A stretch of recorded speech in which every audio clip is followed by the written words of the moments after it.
লিমানিল মুলকুল ইয়াউম, বলো দেখি আজকের এই দিনের রাজত্ব কার, মালিকানা কার? দুনিয়াতে কত ক্ষমতার বড়াই, কত রাজত্বের বড়াই, কত ক্ষমতার অহংকার, কত নিরঙ্কুশ ক্ষমতার মালিক হয়ে তোমরা বসেছিলে এক একজন। বলো দেখি আজকের এই দিনের মালিকানা, এই দিনের রাজত্বটা কার? যে লোক সালাত আদায় করে না, এই লোকের কোনো ইবাদত কবুল হবে না, সব বাতিল হয়ে যাবে। কোটি কোটি টাকা জাকাত দিলেও কাজ হবে না, যত হজ করো কোনো কাজ হবে না, যত ভালো কাজ করো কোনো কাজ হবে না। সকল ইবাদতের মূল হলো সালাত। নবী সাল্লাল্লাহু আলাইহি ওয়াসাল্লাম যখন শুনবেন এরা বেদাত বানাইছে, আমার রেখে আসা দিনের মধ্যে নতুন নতুন বেদাত যোগ করছে, নবী সাল্লাল্লাহু আলাইহি ওয়াসাল্লাম এত রাগান্বিত হইবেন। নবী সাল্লাল্লাহু আলাইহি ওয়াসাল্লাম বলবেন, সোহকান সোহকান লিমান বাদদালা দীনি, যেই মানুষগুলো আমার দিনকে পরিবর্তন করছে, দূর হও এখান থেকে। আসসালামু আলাইকুম ওয়া রাহমাতুল্লাহি ওয়া বারাকাতুহু। আলহামদুলিল্লাহি ওয়াহদা ওয়াসসালাতু ওয়াসসালামু আলা মান লা নাবিয়্যা বা'দা ওয়া আলা আলিহি ওয়া সাহবিহি ওয়া মাওয়ালা। আজকের ক্লাসের বিষয় দুইটা। একটা বিষয় হলো আহওয়ালু ইয়াউমিল কিয়ামা, কিয়ামতের ময়দানের ভয়াবহতা, এটা হলো আমাদের একটা বিষয়। আরেকটা বিষয় হলো বেদাত। এই দুইটা বিষয়ের উপরে আমাদের এই ক্লাস হবে। দোনোটা বিষয় আপনাদের কাছে খুবই পরিচিত বিষয়, জানা বিষয়। আচ্ছা, প্রথম বিষয় আমরা শুরু করি। আমরা আমাদের ক্লাসে যাই, সময় কম, এই সময়ের ভিতরে আমরা ইনশাআল্লাহ অল্প অল্প করে দুইটার উপরে কিছু কিছু আলোচনা করব ইনশাআল্লাহ। প্রথম যেটি, কিয়ামতের দিন বা কিয়ামতের ময়দান। কিয়ামত বলতে আমরা কোন সময়টাকে বুঝি, প্রথম এটা বুঝতে হবে। তারপরে কিয়ামতের এই ভয়াবহতার মধ্যে আমরা কয়েকটা স্তর, কয়েকটা পয়েন্ট আলোচনা করব, এই কয়টা বুঝতে হবে। তারপরে আমরা চলে যাব বেদাতে। তাহলে প্রথম কথা হলো আমাদের কিয়ামত বলতে কোন সময়টাকে বোঝায়। আচ্ছা বলেন তো দেখি, আমরা এখন কোন হায়াতের মধ্যে আছি? এখন বর্তমানে আমরা একটা হায়াতের মধ্যে আছি না? আচ্ছা বলেন তো দেখি, আমরা এখন জীবিত না মৃত? মৃত কে কে আছেন? হ্যাঁ, একজনও নাই। আলহামদুলিল্লাহ, তাহলে সবাই আমরা জিন্দা নাকি? আচ্ছা, জীবনে একবার মারা গেছেন, আবার জীবিত হয়েছেন, এরকম কেউ আছেন? একজনও নাই। তো প্রতিদিন বোঝা গেছে ঘুম যাওয়ার সময় কোনো দোয়া পড়েন না আপনারা। ঘুমের দোয়া পড়েন? এদিকে ঘুমের দোয়া আছে? হ্যাঁ, ঘুমের দোয়াটা বলেন তো দেখি, কি দোয়া? আল্লাহুম্মা বিইসমিকা আমুতু ওয়া আহইয়া। এটার অর্থ কি? আল্লাহুম্মা, হে আল্লাহ, বিইসমিকা, আপনার নামে, আমুতু, আমি মৃত্যুবরণ করতেছি। আপনার নামে আমি কি করতেছি? মৃত্যুবরণ করতেছি। তাইলে আপনি যখন ঘুমাইতে গেছেন তখন আল্লাহর নামে মৃত্যুবরণ করতে গেছেন। আচ্ছা, যখন ঘুম থেকে উঠছেন আবার কি বলেন? আলহামদুলিল্লাহিল্লাযী আহইয়ানা বা'দামা আমাতানা ওয়া ইলাইহিন নুশুর। আলহামদুলিল্লাহ, সমস্ত প্রশংসা ওই আল্লাহর জন্য। আল্লাযী আহইয়ানা, যে আল্লাহ আমাদেরকে জীবিত করলেন, বা'দামা আমাতানা, মৃত্যু দেওয়ার পরে। মৃত্যুর পরে যিনি আমাদেরকে জীবিত করলেন ওই আল্লাহর প্রশংসা করতেছে। তাহলে আপনি ঘুমের মধ্যে মারা গেছেন না? কি মারা গেছেন না?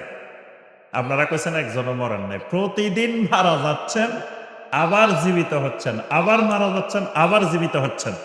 মানে মানুষের জীবনটা হলো মওত আর হায়াত, মওত আর হায়াত, মওত আর হায়াত। এই জন্য আল্লাহ রাব্বুল আলামিন সূরা আল মুলকের 2 নম্বর আয়াতে বলছেন, আল্লাযী খালাকাল মাউতা ওয়াল হায়াতা লিয়াবলুয়াকুম আইয়ুকুম আহসানু আমালা।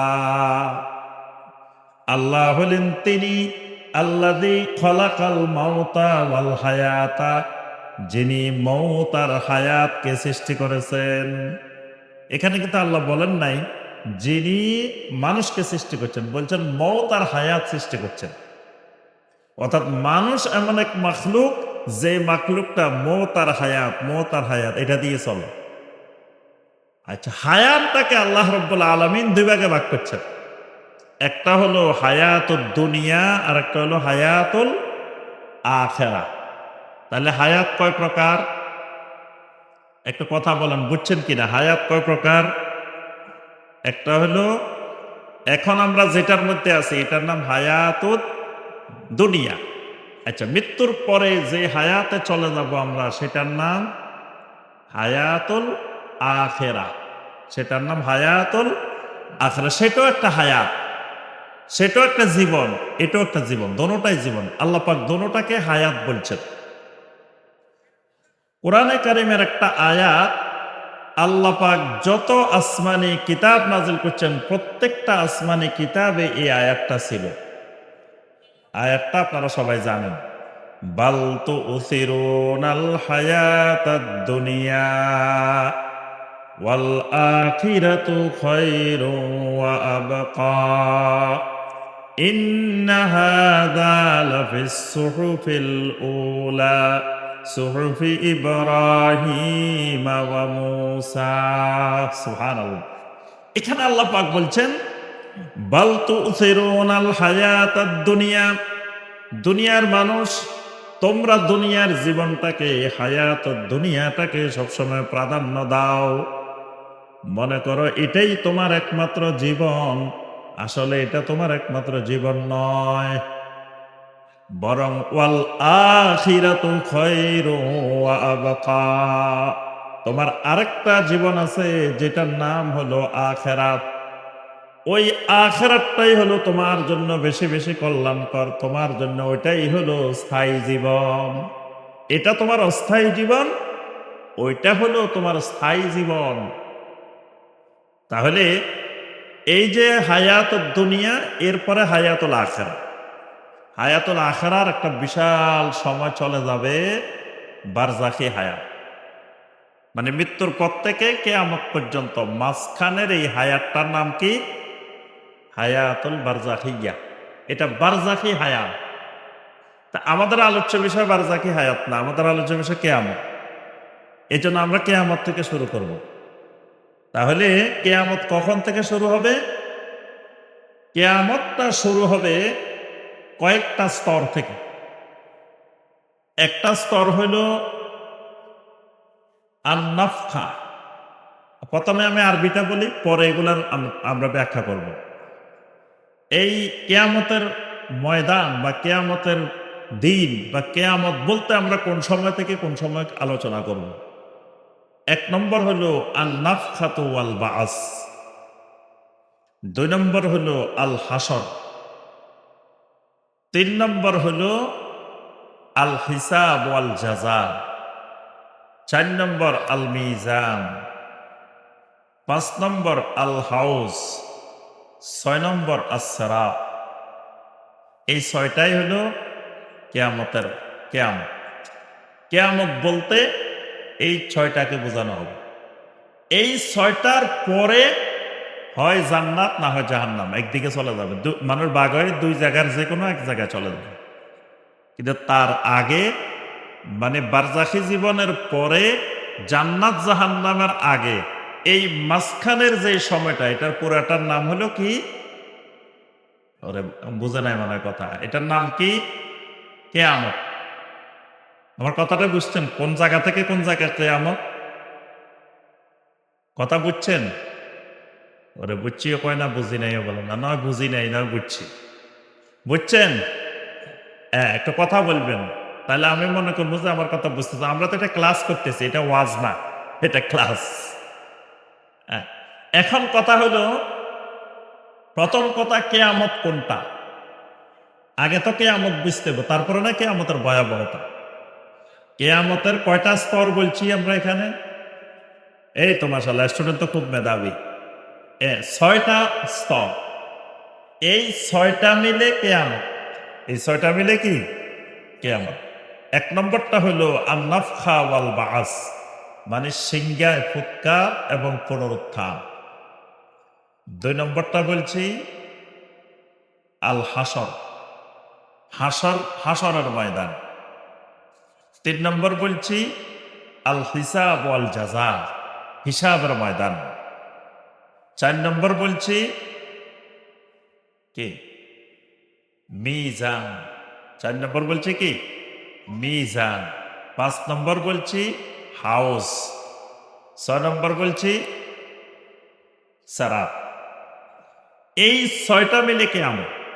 এই জন্য আমাদের আলোচনা এই 6টার মধ্যে। তাহলে প্রথমে আমরা বুঝলাম কেয়ামত বলতে, কেয়ামতের ভয়াবহতা বলতে কোন সময়টাকে বোঝায়।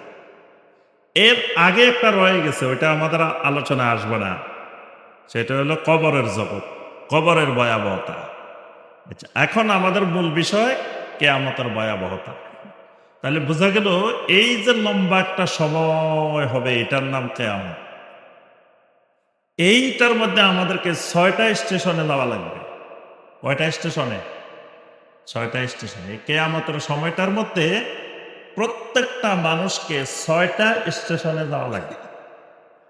এই 6টা স্টেশন পাড়ি দিলে এর পরবর্তী স্টেশন হয় জান্নাত না হয় জাহান্নাম। প্রথম যে, এবার আমরা এই 6টার উপরে একটু একটু ভয়াবহতাগুলো আলোচনা করি। 1 নম্বর যেটা, সেটি হলো আন-নাফখা ওয়াল বাআস। নাফখা মানে ফুৎকার, বাআস মানে পুনরুত্থান। ফুৎকার কিসের ফুৎকার বলেন তো দেখি? কিসের ফুৎকার হবে? সিংহার ফুৎকার। নুফিখা ফিস সূর, সূর মানে সিংহা, সিংহার ফুৎকার। ফুৎকারটা দিবেন কে? সিংহার ফুৎকার দিবেন কে? ইসরাফিল আলাইহিস সালাম। আচ্ছা, বড় বড় ফেরেশতাদের নাম বলেন তো দেখি? জিবরিল আলাইহিস সালাম, মিকাইল আলাইহিস সালাম, ইসরাফিল আলাইহিস সালাম, আজরাইল আলাইহিস সালাম। এই আজরাইল আলাইহিস সালাম নামে কোন ফেরেশতা কোরআনে কারিমেও নাই, নবী সাল্লাল্লাহু আলাইহি সাল্লামের হাদিসেও নেই। আমরা আমরা সবাই বলি কি আজরাইল, আজরাইল নামে একটা ফেরেশতা বলি না? আজরাইল নামে কোন ফেরেশতার কথা কোরআনে কারিমেও আল্লাহ পাক বলেন নাই, নবী সাল্লাল্লাহু আলাইহি সাল্লামের কোন হাদিসেও বলেন নাই। এটা হলো মালাকুল মাউত, মৃত্যুর ফেরেশতা। এটার আর কোনো নাম বলা হয়নি। তাহলে ইসরাফিল আলাইহিস সালাম সিংহে ফুৎকার দিবেন। এই ফুৎকারটা কয়বার হবে বলতে পারবেন? মাশাআল্লাহ, 3 বার। প্রথম যে ফুৎকার, এটা হবে নাফখাতুল ফাজা। এটার মাধ্যমে, এই ফুৎকারের মাধ্যমে একটা ভীতিকর পরিবেশ সৃষ্টি হবে। তারপরে একটা ফুৎকার হবে নাফখাতুস সাআক। এর মাধ্যমে প্রত্যেকটা মানুষ বেহুঁশ হয়ে যাবে এই ফুৎকারে। তৃতীয় আরেকটা ফুৎকার হবে, সেটাতে নাফখাতুল কিয়াম ইলা রাব্বিল আলামিন। প্রত্যেকটা মানুষ তখন উঠে আল্লাহ রাব্বুল আলামিনের সামনে কিয়াম করবে। কিয়াম, কিয়াম মানে দাঁড়ায় থাকবে, বসার কোনো জায়গা নেই, সব দাঁড়ায় থাকতে হবে। তাহলে এই 3টা ফুৎকার, এই 3 ফুৎকারের মধ্যে কিয়ামতের সূচনা। এই জন্য দেখবেন কোরআনে কারিমে আল্লাহ রাব্বুল আলামিন অনেক আয়াতে কারিমায় এই ফুৎকারের বিষয়, নাফখার বিষয় আল্লাহ পাক অনেক আয়াত নাযিল করছেন। সূরা জুমারের ৬৮ নম্বর আয়াত আল্লাহ পাক বলছেন, ওয়া নুফিখা ফিস সূর ফাসঈকা মান ফিস সামাওয়াতি ওয়াল আরদ ইল্লা মান শাআল্লাহ। ওয়া নুফিখা ফিস সূর, সিংহার মধ্যে ফুৎকার হবে। ফাসঈকা মান ফিস সামাওয়াতি ওয়া মান ফিল আরদ, আসমানে জমিনে যত কিছু আছে সব কিছু বেহুঁশ হয়ে যাবে। ইল্লা মান শাআল্লাহ, তবে আল্লাহ যাকে চাইবেন সে ব্যতীত। এই বেহুশ থেকে সর্বপ্রথম যিনি উঠবেন, কে উঠবেন বলেন তো দেখি? মুহাম্মাদুর রাসূলুল্লাহ সাল্লাল্লাহু আলাইহি ওয়াসাল্লাম। আল্লাহ রাসূল সাল্লাল্লাহু আলাইহি ওয়াসাল্লাম বলেন, আমি উঠে দেখব মুসা আলাইহিস সালাম আল্লাহ রাব্বুল আলামিনের আরশে আজিমের খুঁটি ধরে দাঁড়িয়ে আছে। মুসা আলাইহিস সালাম আল্লাহর আরশের খুঁটি ধরে দাঁড়ায় রয়েছে। তার অর্থ মুসা আলাইহিস সালাম হয়তো বেহুশে হন নাই, কারণ তিনি একবার আল্লাহকে দেখে বেহুশ হয়েছিলেন। এই জন্য এখানে আল্লাহ পাক বলছেন ইল্লা মান শা আল্লাহ, আল্লাহ যাকে চাইবেন সে বেহুশ হবে না। এর বাহিরে আসমান জমিনের সবাই বেহুশ হয়। তাহলে একটা পুৎকারে ভীতি সৃষ্টি হবে, একটা পুৎকারে বেহুশ হবে, আরেকটা পুৎকারে উঠে যাবে। এই উঠার সময়টা যখন হবে তখন জমিনের মধ্যে প্রচন্ড আকারে কম্পন সৃষ্টি হবে। আল্লাহ পাক কোরআনে কারিমে অনেক সূরার মধ্যে বলেছেন, আপনারা অনেকগুলো সূরা জানেন। ইযা যুলজিলাতিল আরদু জিলজালাহা ওয়া আখরাজাতিল আরদু আসকালাহা ওয়া ক্বালাল ইনসানু মা লাহা ইয়াওমাইযিন তুহাদ্দিসু আখবারাহা বিআন্না রাব্বাকা আওহা লাহা ইযা যুলজিলাতিল আরদু জিলজালাহা, যখন জমিন প্রচন্ড আকারে কম্পন শুরু হয়ে যাবে, সাধারণ কম্পন নয়, ইন্না জালজালাতাস সাআতি শাইউন আযীম, কিয়ামতের এই কম্পন হবে বড় ধরনের মহান কম্পন, বড় কিছু। কিছুদিন আগে একটা ভূমিকম্প হয়েছে, আপনারা দেখছিলেন? যে এইদিকে দেখছিলেন? অনেক জোরে একটা ভূমিকম্প হয়েছে। আমার এই বয়সে আমি দেখি নাই, এবং যারা মুরব্বী আছে তাদের বয়সে এরকম ভূমিকম্প দেখে নাই।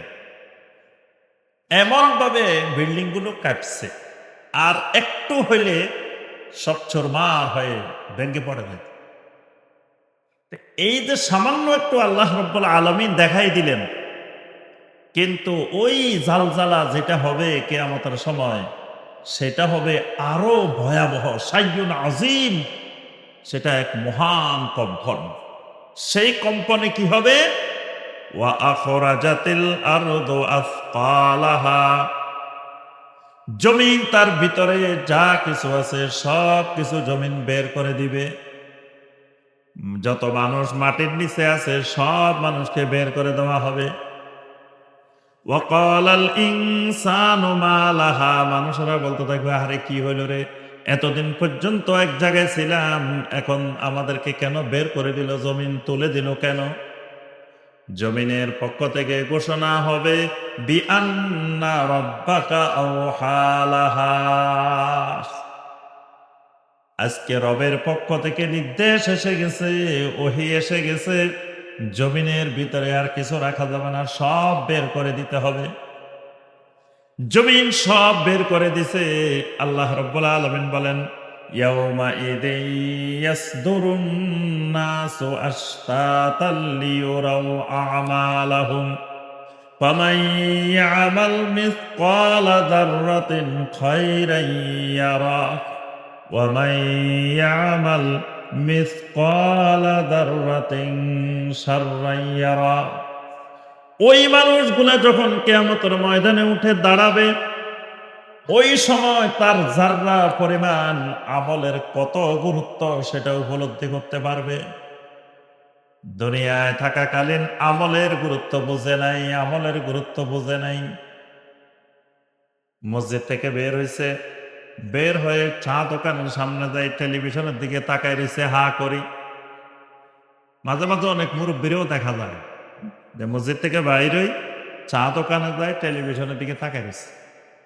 টেলিভিশনে মহিলারা নাচানাচি করতেছে আর মুরব্বী তাকায় রয়েছে হা করে, আর এখান দিয়ে চাও খাইতেছে মাঝে মাঝে। এই যে তার এই সময়টা কত মূল্যবান ছিল, চাইলে এই সময়ে কত আমল করতে পারত, চাইলে এই সময় একটু কোরআনে কারীমটা তেলাওয়াত করতে পারত, বসে বসে আল্লাহ রাব্বুল আলামিনের জিকির করতে পারত, বসে বসে তাওবা ইস্তেগফার করতে পারত, কত আমল করা যেত, কত কাজ করা যেত, কিন্তু বেহুদা সময় নষ্ট করে ফেলছে। কত যুবক খেলার পিছনে ঘন্টার পর ঘন্টা, ঘন্টার পর ঘন্টা, রাতের পর রাত, দিনের পর দিন কাটাই দিচ্ছে। অমুক দেশের খেলা, তার ঘুম নাই, রাতে ৩টায়ও খেলা দেখে, ২টায়ও খেলা দেখে, ৪টায়ও খেলা দেখে। এই খেলা দেখতে দেখতে কত সময় বেহুদা নষ্ট করে দিচ্ছে, কিন্তু এই সময়ের ভিতরে তার কত আমল করার ছিল। ওই আমলের যে কত গুরুত্ব, ওই কিয়ামতের ময়দানে প্রথম বুঝতে পারবে। ফামাইয়ামাল মিসকালা যাররাতিন খাইরান ইয়ারা। আল্লাহ বলেন, সামান্য পরিমাণ যাররা পরিমাণ কেউ যদি নেকামল করে, ওই নেকামলটাও সে দেখতে পাবে। আবার যাররা পরিমাণ খারাপ কাজ করছে, সেটাও সে দেখতে পাবে। সুবহানাল্লাহ। তাহলে এই প্রথম যে অবস্থাটা, কম্পনের পরে যে বাস পুনরুত্থান, মাটি যখন আমাদেরকে বের করে দিবে, তখন অবস্থাটা কি হবে? তখন দেখা যাবে ওয়াতারান নাসা সুকারা, মানুষগুলো চতুর্দিকে নেশাগ্রস্ত মানুষের মতো দৌড়াদৌড়ি শুরু করবে। কারণ অবস্থাটা খুব গুরুতর। সূর্যটা এসে গেছে মাথার উপরে, জমিনটা হয়ে আছে উত্তপ্ত, এক জায়গায় দাঁড়াই থাকবো এই অবস্থা নাই। কারণ জমিন তো গরম, জমিন ঠান্ডা না। কারণ সূর্য যখন কাছে এসে গেল, সূর্য এত দূরের থেকেও যখন একটু তাপ হয়, মাটি গরম হয়ে যায়। এই যে আপনার যারা আরব দেশে গেছেন দেখছেন, বিশেষ করে হজে গেলে দেখবেন, যারা গেছেন দেখছেন, আমরা যখন দিনের বেলায় আরাফার ময়দানে থাকি, সন্ধ্যার পরে মাগরিবের পরে যখন মুজদালিফার দিকে রওনা দিই, রাত্রে মুজদালিফার ময়দানে আসলে দেখা যায় মুজদালিফার ময়দানের নিচে গরম, এত গরম, আপনার বেডশিট বিছাইলে, কিছু বিছাইলে এগুলো গরম হয়ে যায়। সেই হাজার হাজার লক্ষ লক্ষ মাইল দূরের থেকে সূর্যের তাপে মাটি এরকম গরম। এবার সূর্য যখন কাছে একেবারে নিকটে চলে আসবে, মাটি কেমন গরম। তাহলে নিচে উত্তপ্ত গরম, উপরে সূর্যের গরম। এই জন্য আল্লাহ বলেন ওয়াতারান নাসা সুকারা, মানুষগুলোকে দেখা যাবে নেশাগ্রস্ত মানুষের মতো, পাগলের মতো দৌড়াদৌড়ি করছে। ওয়ামা হুম বিসুকারা, আসলে কেউ নেশাগ্রস্ত না, কেউ পাগল না। ওয়ালাকিন্না আযাবাল্লাহি শাদীদ, আল্লাহর আযাবটাই হলো সবচাইতে কঠিন, কঠোর, কঠিন এক পরিস্থিতির তৈরি হয়ে যাবে সেখানে। এই পরিস্থিতির মধ্যে আল্লাহ রাব্বুল আলামিন তিনবার ঘোষণা দিবেন, লিমানিল মুলকুল ইয়াউম। আল্লাহ রাসূল সাল্লাল্লাহু আলাইহি ওয়াসাল্লাম বলেন, তিনবার আল্লাহ নিজে ঘোষণা দিবেন, লিমানিল মুলকুল ইয়াউম। বলো দেখি আজকের এই দিনের রাজত্ব কার, মালিকানা কার? দুনিয়াতে কত ক্ষমতার বড়াই, কত রাজত্বের বড়াই, কত ক্ষমতার অহংকার, কত নিরঙ্কুশ ক্ষমতার মালিক হয়ে তোমরা বসেছিলে এক একজন। বলো দেখি আজকের এই দিনের মালিকানা, এই দিনের রাজত্বটা কার? কেউ যদি মালিকানা থাকো, কারো যদি রাজত্ব থাকে, তো আমার সামনে চলে আসো। কোনো আওয়াজ নাই, কোনো দিক থেকে কোনো উত্তর নাই। আল্লাহ রাব্বুল আলামিন তিনবার ডাক দিবেন, এরপরে আল্লাহর পক্ষ থেকে নিজেই জবাব দিবেন, লিল্লাহিল ওয়াহিদিল কাহ্হার।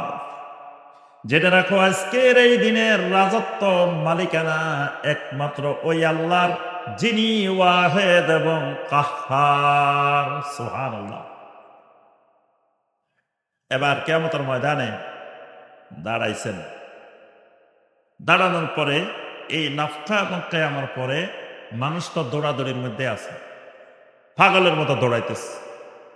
দৌড়ানো থেকে আল্লাহ রাব্বুল আলামিন সবগুলাকে এবার এক জায়গায় এনে একত্রিত করবেন, থামাইবেন। এই থামানোর নামটা হলো হাসর। এই থামানোর নামটা হলো কি? হাসর, হাসর মানে একত্রিত করা, হাসর মানে একত্রিত করা। আদম আলাইহিস সালাম থেকে শুরু করে কিয়ামতের পূর্ব মুহূর্ত পর্যন্ত যত মানুষ জমিনে আসছে, সব মানুষের আল্লাহ রাব্বুল আলামিন একটা ময়দানে একত্রিত করে দিবেন। এই ময়দানের নাম হাসরের ময়দান। এই ময়দান থেকে পালানোর আর কোনো সুযোগ নাই। যদি বেশি বুদ্ধিমান হয়, বেশি চালাক হয়, যদি কয় এখান থেকে একটু পালাই যায়, পালানো যাবে।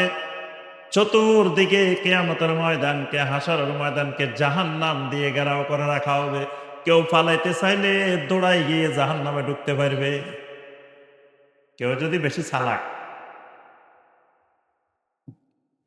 বেশি বুদ্ধিমান, হাসরের ময়দান থেকে পালাই যাবে। তা আল্লাহ পাক কয় দাও পালাও। তো পালালে কদ্দূর যাইতে পারবা? ওই সর্বোচ্চ জাহান্নাম পর্যন্ত। তাহলে পালানোর কোনো সুযোগ নাই। সেদিন ঘোষণা হবে আইনাল মাফার, পালানোর জায়গা কোথায় আজকে তোমাদের? আল্লাহর পক্ষ থেকে ঘোষণা হবে আইনাল মাফার, কোন দিকে পালাইবা, কোথায় পালানোর জায়গা? কাল্লা লা ওয়াজারা ইলা রাব্বিকা ইয়াউমাইদিনিল মুস্তাকার। আল্লাহ বলবেন কখনো না, কোন দিকে পালানোর কোনো জায়গা নাই, পালানোর কোনো জায়গা নেই। এখানে দাঁড়িয়ে থাকতে হবে। কেমনে দাঁড়িয়ে থাকতে হবে? নবী সাল্লাল্লাহু আলাইহি ওয়াসাল্লাম বলেন, ইন্নাকুম তুহশারুনা ইয়াউমাল কিয়ামাতি হুফাতান উরাতান গুরলা। হাসরের ময়দানে দাঁড়াইবে এমন অবস্থায় পায়ের মধ্যে কোনো জুতাও নাই, স্যান্ডেলও নাই। জুতা স্যান্ডেল পাইবা কই? কারণ কবর থেকে উঠছে, কবর থেকে কি জুতা স্যান্ডেল লই উঠছে? আর ওখানে কি দোকানদার আছে যে জুতা স্যান্ডেল কিনা যাইব? অথবা যদি দোকানদার থাকে, ও টাকা আছে যে টাকা দিয়ে কিনবো? টাকাও তো নেই। এই জন্য নবী সাল্লাল্লাহু আলাইহি ওয়াসাল্লাম বলেন হাসরের ময়দানে প্রত্যেকটা নারী পুরুষ দাঁড়াবে কোন অবস্থায়? হুফাতান, খালি পায়ে, নগ্ন পায়ে, উরাতান, শরীরের মধ্যে কোনো কাপড় চোপড় নাই। সকল পুরুষও সকল নারীও এইভাবে কিয়ামতের ময়দানে দাঁড়িয়ে আছে। আম্মা জান আয়েশা শোনার পরে অবাক হয়ে গেলেন, হায়রে কি কয়! দুনিয়ার মধ্যে এত পর্দা করি, পুরুষদের দ্বারে কাছে যাই না, পুরুষ দেখলে সবসময় পর্দার মধ্যে থাকি। কিয়ামতের ময়দানে, হাসরের ময়দানে নাকি আমরা দাঁড়ানো, কোনো ধরনের পোশাক থাকবে না। আম্মা জান আয়েশা জিজ্ঞাসা করেন, আর রিজালু ওয়ান নিসাউ জামিয়া, হে আল্লাহ রাসূল সাল্লাল্লাহু আলাইহি ওয়াসাল্লাম, পুরুষ আর নারী দোনোজন উভয়কে এরকম দাঁড়াবে? আল্লাহ রাসূল সাল্লাল্লাহু আলাইহি ওয়াসাল্লাম বলেন, আয়েশা রে, ইন্না আহওয়ালা ইয়াউমিল কিয়ামা আশাদ্দু মিন আন ইয়ানজুরা বা'দুহুম ইলা বা'দ। আয়েশা রে, কিয়ামতের ময়দানের, ওই হাসরের ময়দানের ভয়াবহতা এত কঠোর, যে ভয়াবহতায় তুমি একজন আরেকজনের দিকে তাকাইবা, তুমি পুরুষ না নারী এটা বোঝার ক্ষমতা তোমার মধ্যে নাই। মানুষ তাকায় কখন? যখন সে বুঝে আমি পুরুষ, ও বুঝে আমি নারী। এখন আমি পুরুষ না নারী এটা বুঝার ক্ষমতা নাই কিয়ামতের ময়দানে। এই ভয়াবহ বিপদের মধ্যে আছে, সেখানে কিসের তাকানি? এই জন্য আল্লাহ রাসূল সাল্লাল্লাহু আলাইহি ওয়াসাল্লাম বলেন, কিয়ামতের ময়দানের এই ভয়াবহতা একজনের দিকে আরেকজন তাকানোর চাইতে কঠিন, ভয়াবহ এক পরিস্থিতি। এবং ওই পরিস্থিতিতে আরো কি হবে? ইয়াউমা ইয়াফিরুল মারউ মিন আখিহি ওয়া উম্মিহি ওয়া আবিহি ওয়া সাহিবাতিহি ওয়া বানিহি লিকুল্লি ইমরিইম মিনহুম ইয়াউমাইদিন শাআনুন ইউগনি। ভাই ভাইয়ের থেকে পালাইতেছে, মা ছেলের থেকে পালাইতেছে, বাবা সন্তান থেকে পালাইতেছে, বন্ধু বন্ধুর থেকে পালাইতেছে, প্রত্যেকে প্রত্যেকের নিয়ে ব্যস্ত। মা কয় বাবারে, ও আমার ছেলে একটু এদিকে আয়। ছেলে কয় দুনিয়াতে তো আমার কোনো মা ছিল না, তুমি কোথা থেকে আইলা? বাপে কয় বাবারে, ওই ছেলে আমার বড় ছেলে একটু এদিকে আয়। কয় দুনিয়াতে আমার কোনো বাপ ছিল না, কোথা থেকে আসছো? একজন আরেকজনের পরিচয় দিচ্ছে না, একজন আরেকজন থেকে শুধু পালাইতেছে পালাইতেছে পালাইতেছে। কেউ কারো পরিচয় নাই, কেউ কারো সাহায্যে এগিয়ে আসতেছে না। এমন পরিস্থিতিতে আল্লাহ রাব্বুল আলামিন প্রত্যেকটা বান্দা বান্দিকে বলবেন, খবরদার দুই পা নাড়াইবে না। যেমনে দাঁড়াইছো এমনে দাঁড়াই থাকো। দুই পা নড়াচড়া করতে হইলে আমি আল্লাহকে 5টা প্রশ্নের জবাব দিয়ে যাও। 5টা প্রশ্নের জবাব দেওয়া ছাড়া এই হাসরের ময়দানে যেমনে দাঁড়াইছো এমনে দাঁড়াই থাকো, কোনো নড়াচড়া নাই। আবু বারজা আল আসলামী রাদিয়াল্লাহু তাআলা বর্ণনা করেন, জামিআত তিরমিজির হাদিস, আল্লাহ রাসূল সাল্লাল্লাহু আলাইহি ওয়াসাল্লাম বলেন, লা তাজুলু কাদামা ইবনে আদম, ইবনে আদমের বনি আদমের দুই পা আল্লাহ রাব্বুল আলামিন নড়াচড়া করতে দিবেন না, যেমনে দাঁড়াইছো এমনে দাঁড়াই থাকো। হাত্তা ইউসআলা আন উমরিহি ফিমা ফানাহু, আল্লাহ পাক প্রশ্ন করবেন, তোমার একটা আমি হায়াত দিছিলাম 40 বছর 50 বছর 70 বছর 80 বছর 90 বছরের একটা হায়াত, ওই হায়াতটা ওই বয়সটা তুমি কেমনে অতিবাহিত করছো এটার হিসাব দিয়ে যাও। ওয়া আন শাবাবিহি ফিমা আবলাহু, তোমাকে এই হায়াতের ভিতরে একটা যৌবন কাল দিয়েছিলাম 15 বছর বয়স থেকে 40 বছর বয়স পর্যন্ত, এই 25 বছরের একটা তোমাকে সোনালী সময়, রঙিন একটা সময়, অত্যন্ত সুন্দর একটা সময় তোমার যৌবনকাল দিয়েছিলাম, এই যৌবনকালটা তুমি কেমনে অতিবাহিত করছো হিসাব দিয়ে যাও। ওয়া আন ইলমিহি ফিমা ফাআলা বিহি, তোমারে আমি আল্লাহ কিছু ইলম দিছিলাম, জ্ঞান দিছিলাম, ওই জ্ঞানটা কি কাজে লাগাইছো হিসাব দিয়ে যাও। ওয়া মিন আইনা ইকতাসাবাহু, সম্পদ কোথা থেকে উপার্জন করছো, কেমনে উপার্জন করছো হিসাব দিয়ে যাও। ওয়া ফিমা আনফাকাহু, সম্পদ কোথায় কোথায় কেমনে কেমনে খরচ করছো এটারও হিসাব দিয়ে যাও। দাঁড়ানো আছে কোন অবস্থায়? খালি পায়ে। দাঁড়ানো আছে কোন অবস্থায়? কাপড় চোপড় বিহীন অবস্থায়। দাঁড়ানো আছে কোন অবস্থায়? খতনা বিহীন অবস্থায়। দাঁড়ানো আছে কোন অবস্থায়? হতভম্ব অবস্থায়। দাঁড়ানো আছে কোন অবস্থায়? পাগল নেশাগ্রস্ত লোকের মতো অবস্থায়। কঠিন এক ভীতিকর পরিবেশের মধ্যে আল্লাহ রাব্বুল আলামিনের পক্ষ থেকে 5টা প্রশ্ন, এটার উত্তর দিয়ে যাও। এটার নাম হলো কি ময়দান? হাসরের ময়দান। এটার নাম হলো কি? হাসরের। শুরু হয়ে গেছে। এরপরে আবার শুরু হবে আরেকটা স্তর। আমরা একটু একটু বলে বলে শেষ করবো না, আর সময় হবে না। এবার আরেকটা স্তর শুরু হবে, এটার নাম হলো হিসাব ওয়াল জাযা। হিসাব। ইন্না ইলাইনা ইয়াবাহুম সুম্মা ইন্না আলাইনা হিসাবাহুম। কোন সূরা বলেন তো দেখি? সবসময় আপনারা তেলাওয়াত শোনেন নামাজের মধ্যে। কোন সূরা? সূরা আল গাশিয়া। ইন্না ইলাইনা ইয়াবাহুম সুম্মা ইন্না আলাইনা হিসাবাহুম। আল্লাহ বলেন, বান্দারে দুনিয়ার মধ্যে যত বাঁকা হও না কেন, যত উল্টাপাল্টা হও না কেন, যত দিকে ঘুরো না কেন, এক সময় সোজা হয়ে আমার কাছে ফিরে আসা লাগবে। কিন্তু আসলে খালি হবে না, সুম্মা ইন্না আলাইনা হিসাবাহুম, এরপরে তোমার থেকে আমি আল্লাহ হিসাব নিব। হিসাব দেওয়া লাগবে। এবার হাসরের ময়দানে হিসাবের ময়দান। কিসের ময়দান? হিসাবের। হিসাবের ময়দান শুরু। আল্লাহ রাব্বুল আলামিন প্রত্যেকের হাতে হাতে একটা কিতাব দিয়ে দিবেন। সবারই আল্লাহ পাক কিতাব দিয়ে দিবেন। কিতাব মানে কি? এই তো দেখছেন কত মেধাবী। কিতাব মানে এখানে আমলনামা। আল্লাহ রাব্বুল আলামিন সবারই আমলনামা দিয়ে দিবেন, হাতে হাতে দিয়ে দিবেন। সবার এরকম দপ্তর, বিশাল বিশাল দপ্তর, আমলনামা চলে এসছে হাতে হাতে। আসার পরে সবার হাতে আমলনামা, সবাই উল্টে উল্টে দেখে কোনখান দিয়ে কি আছে, দেখতেছে কিরে এগুলো কি? দুনিয়াতে এত কিছু করছি, এগুলো লিখলো কে? হিসাব রাখলো কে? যাররা যাররা জীবনে একটা কথা বলছি এটা বাদ পড়ে নাই। গোপনে গোপনে বসে বসে পর্নোগ্রাফি দেখছি, কেউ দেখে নাই, কিন্তু এখানে দেখি ওইটাও লেখা আছে। কিরে এত গোপনে করছি, এটাও লেখা আছে। এত গোপনে এটা করলাম, কেউ দেখলো না, এখন থেকে কেন লেখা আছে? গোশ খাইছি কত গোপনে গোপনে, দেখি গোশের কত লেখা আছে। সব লেখা আছে এই কিতাবের মধ্যে। এই জন্য আল্লাহ বলছেন মা ফাররাতনা ফিল কিতাবি মিন শাই, এই কিতাবের মধ্যে কোনো জিনিস আমি বাদ রাখি নাই, সব লেখা। এবার এটা দিয়ে আল্লাহ কি বলবেন?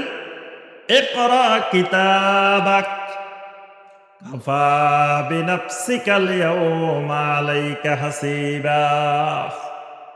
বান্দারে এবার তোমার আমলনামা তুমি নিজে পড়ো। ইকরা কিতাবাক, আমলনামাটা একটু পড়ে পড়ে দেখো। দুনিয়াতে পড়ার সময় নেই, দেখবেন এখন মানুষের পড়ার একেবারে সময় নেই। এখন মানুষ কিছু শুনে পড়ে না, মানে কিছু শুনে পড়ে না, পড়া টোটালি বন্ধ হয়ে গেছে। কিন্তু আল্লাহ পাকের প্রথম ওহী কি? ইসমা। কি প্রথম ওহী? ইসমা। কথা কয় আল্লাহ প্রথম যে আয়াত নাজিল করছেন সেখানে বলছেন কি? ইসমা বিসমে রব্বিকাল্লাযী খালাক। ঠিক আছে না? ঠিক আছে, মাশাআল্লাহ। আল্লাহ বলছেন কি? ইকরা। ইকরা মানে কি? পড়ো। আমরা বানাইছি ইসমা, শোনো। পড়া নাই, শুনে, খালি শুনে। কয় মোবাইলে ইউটিউবে যত ওয়াজ পাই সব শুনে, কিন্তু পড়ে না, নিজে কিছু পড়ে না। এই শোনার মাধ্যমে হেদায়েত পাওয়া যাবে না, শোনার মাধ্যমে গুমরাহি বাড়বে যদি সাথে নিজে না পড়ি। কারণ আপনি তো ইউটিউবে বড় বড় আলেম দেখতেছেন, এখন আজকে আমারটা দেখছেন, খুব ভালো লাগছে, ডক্টর ইমাম হোসেনেরটা খুব ভালো লাগছে। কালকে আরেকজন দেখলেন যে ওরে আল্লাহ, উনি তো বিশাল ফাগড়ি, বিশাল জব্বা, বিশাল নুরানি চেহারা, কয় না এটারটা ভালো হইতে পারে। আরেকদিন আরেকটা শুনছেন, ওইটা দেখলেন আরো সুন্দর সুন্দর গান গাইতেছে, সুন্দর সুন্দর, কয় না এটা ঠিক আছে। এবার আপনারা শয়তান চারিদিকে ঘুরাইব, খালি ঘুরাই লাস্টে ওই শিরিক বেদাতের মধ্যে নিয়ে যাবে। কারণ আপনি তো আলেম ছিলেন নাই, আপনি তো এলেম বুঝেন নাই। এই জন্য যারা খালি শুনে এরা হেদায়েত পায় না, এরা দোদল্যমান থাকে, এখানে যায় এখানে যায় এখানে যায়, কোনোটা ঠিক করতে পারেন। কিন্তু যদি আপনি শোনার সাথে পড়েন তাহলে আপনি ধরে ফেলতে পারবেন কোনটা ঠিক কোনটা বেঠিক। একবার যদি আপনি নিজে চোখে পড়তে পারেন, এবার আপনারে 1000 1,00,000 আলেম আসে করলেও আপনারা ফিরাইতে পারবে না। বলবো মিয়া আমি বুখারী শরীফে নিজে চোখে পড়ছি, কি বলেন? হেরে যত বলবো বলো, হে কিন্তু নড়াইতে পারবে না। এই জন্য এখানে চোখ, এখানে কান, এই চোখ আর কান, এই যে মাঝখান দিয়ে জাগা কদ্দুর, এইটা 6 মাসের রাস্তা। কয় মাসের রাস্তা? এই চোখ জীবনে কোনোদিন কানেরে দেখে নাই, এর একেবারে কাছে থাকে, সবচেয়ে কাছে থাকে কান। চোখের সবচেয়ে কাছে কে? কান। কিন্তু চোখ কোনোদিন কানেরে দেখে নাই। এই জন্য এই জায়গাটার দূরত্ব 6 মাসের রাস্তা। চোখে দেখা কানে শোনা, এই দুটার মধ্যে 6 মাসের দূরত্ব পার্থক্য আছে, মানে আসমান আর জমিনের পার্থক্য আছে। কানে শোনা আর চোখে দেখা। এই জন্য মাঝে মাঝে পড়তে হইব, পড়ার অভ্যাস করতে হইব। খালি শুনলে হবে না, শুনো লাগবে, কিন্তু শোনার সাথে সাথে কি করতে হবে?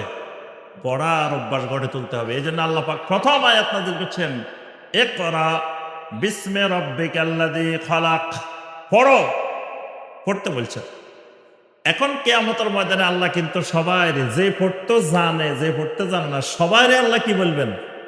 ইকরা কিতাবাক, তোমার আমলনামাটা পড়ি ফেলো। কাফা বিনাফসিকাল ইয়াউমা আলাইকা হাসিবা। বান্দারে আজকে তোমার হিসাবের জন্য তুমি নিজেই যথেষ্ট। তোমার আমলনামা পড়লে তুমি বুঝি যাইবা তুমি জান্নাতি না জাহান্নামী, কি করছো না করছো। তুমি যোগ বিয়োগ করলে হিসাব তোমার বের হয়ে যাবে। মানে আমি আল্লাহ হিসাব করার আগে তুমি হিসাবটা বের করে ফেলো। তোমার আমলনামা দেখলেই তুমি বুঝতে পারবা। এই অবস্থায় চলতেছে আমলনামা হাতের মধ্যে দেওয়া, হিসাব চলতেছে। আল্লাহ রাব্বুল আলামিন 1 নম্বরে বলবেন ঠিক আছে আমলনামাটা রাখো হাতের মধ্যে, এবার আমি আল্লাহর কাছে হিসাব দেওয়া শুরু করো।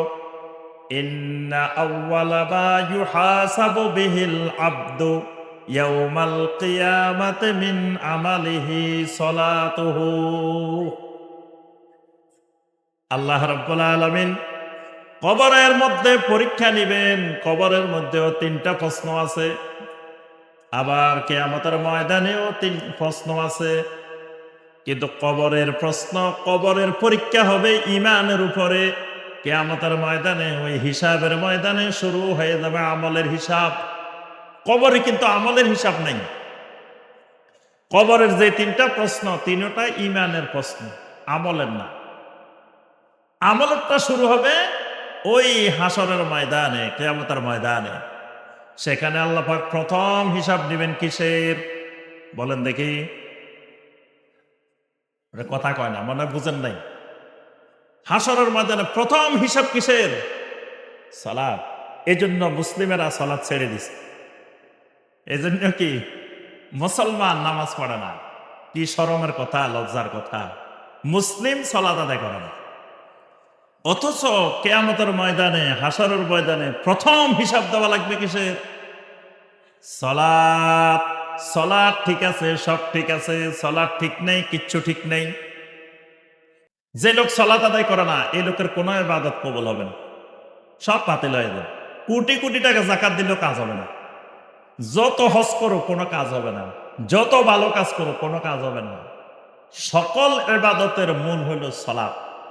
কিয়ামতের ময়দানে আল্লাহ রাব্বুল আলামিন প্রথম হিসাব শুরু করবেন সালাত। সালাত ঠিক আছে, তাহলে ফাকাদ আফলাহা ওয়া আনজাহা। সালাত ঠিক আছে, পাস। সালাত ঠিক নাই, ফাকাদ খাবা ওয়া খাসিরা, ফেল। এমনকি আল্লাহ রাব্বুল আলামিন ফরজ সালাতের ঘাটতি হলে নফল দিয়েও আল্লাহ পূরণ করে দিবেন। বান্দাকে আল্লাহ রাব্বুল আলামিন জান্নাতে দেওয়ার জন্য নফলের ফরজের ঘাটতি নফল দিয়ে পূরণ করে জান্নাতে দিয়ে দিবেন। সুবহানাল্লাহ। এখন যার ফরজে নাই, এর ঘাটতি কি দিয়ে হবে? ফরজও নাই, নফলও নাই। ফরজ থাকলে না নফল থাকবে? যে ফরজ নামাজ পড়ে হে সুন্নত পড়ে, নফল পড়ে। যে ফরজে পড়ে না, এত সুন্নতে পড়ে না, নফলও পড়ে না। তাহলে একটা স্তর হবে কিসের স্তর? হিসাব। কিসের? হিসাব স্তর। এবার আসেন এর পরের স্তর। এর পরেরটা কি বলছি মনে আসেনি দেখি? মিজান। আল্লাহ রাব্বুল আলামিন প্রত্যেকটা মানুষকে এবার মিজানের সামনে নিয়ে যাবেন। কোরআনে কারিমে আমরা সবসময় নামাজের মধ্যে তেলাওয়াত করি সূরা আল কারিয়া। ফাআম্মা মান খাফফাত মাওয়াজিনুহু। প্রথম হলো ফাআম্মা মান সাকুলাত মাওয়াজিনুহু, পরে হলো ফাআম্মা ওয়া আম্মা মান খাফফাত মাওয়াজিনুহু। এই মিজান, মিজানের বহুবচন হলো মাওয়াজিন। আল্লাহ রাব্বুল আলামিন প্রত্যেকটা মানুষকে এবার মিজানের সামনে নেবেন। মিজানের সামনে নিয়ে 3টা জিনিসের ওজন করবেন। কয় জিনিসের? 3 জিনিসের। প্রথম নম্বরে আল্লাহ রাব্বুল আলামিন বান্দার আমলগুলাকে ওজন করবেন। আমল, আমলের ওজন শুরু। আমলের ওজন, এক এক আমলের এক এক ওজন আছে। কোন আমলের ওজন 1 কেজি, কোনটা 2 কেজি, কোনটা 5 কেজি, কোনটা 10 কেজি। আমলের একটা ওজন আছে। এজন্য দেখবেন সবচাইতে বেশি ওজন হলো তাওহীদের। কিসের?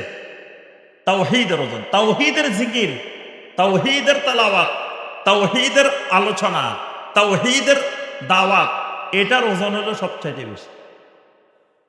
এজন্য দেখেন সহিহ আল বুখারীর শেষ হাদিস, কালিমাতানে খাফিফাতানে আলাল লিসান হাবিবাতানে ইলার রহমান সাকিলাতানে ফিল মিজান। মিজানের মধ্যে খুব ভারী কোন দুটা? সুবহানাল্লাহি ওয়া বিহামদিহি সুবহানাল্লাহিল আযীম। এই দুটা এত ভারী কেন? এই দুটা তাওহীদের জিকির, তাওহীদের কালেমায় কারণে ভারী। এই জন্য তাওহীদ আছে আমল ভারী হবে, তাওহীদ নাই আমল হালকা হয়ে যাবে। তাহলে প্রথম ওজন হবে কিসের? 3টা ওজন হবে বলছি, মনে রাখতে হবে। প্রথম ওজন কিসের? আমলের। প্রথম ওজন আমল। প্রত্যেকের আমলগুলো ওজন করা হবে। এরপরে ওজন কিসের? সিজিল্লাত, মানে আমল নামা, আমল যেই দপ্তরগুলোতে লেখা হয়েছে এগুলারও ওজন হবে। সহিহ আল বুখারী মুসলিমের লম্বা হাদিস, এক ব্যক্তির 99 দপ্তর আমল নামা ওজন করা হয়েছে, কিন্তু লোকটা বাঁচতে পারতেছে না। আল্লাহ রাব্বুল আলামিন বলবেন, তোমার একটা ছোট্ট কাগজের টুকরা আছে, এটাকে ওজন দিব? তো আল্লাহ, 99 দপ্তর আমল নামে কাজ হইতেছে না, ছোট্ট এটার ওজন দিলে কি হবে? ওই ছোট্ট যে বেতাকা, ছোট্ট একটা কাগজের টুকরা, এটার মধ্যে কি লেখা আছে? আশহাদু আল্লাহ ইলাহা ইল্লাল্লাহু ওয়াহদাহু লা শারীকা লা ওয়া আশহাদু আন্না মুহাম্মাদান আবদুহু ওয়া রাসূলুহু। সুবহানাল্লাহ। এই কালেমা লেখা যেই বেতাকা, এই বেতাকাটা যখন মিজানের মধ্যে দেওয়া হবে, আল্লাহ রাসূল সাল্লাল্লাহু আলাইহি ওয়াসাল্লাম বলেন, ফাতুদাউ সিজিল্লাত ফি কিফাতিন ওয়াল বাতাকাতু ফি কিফাতিন।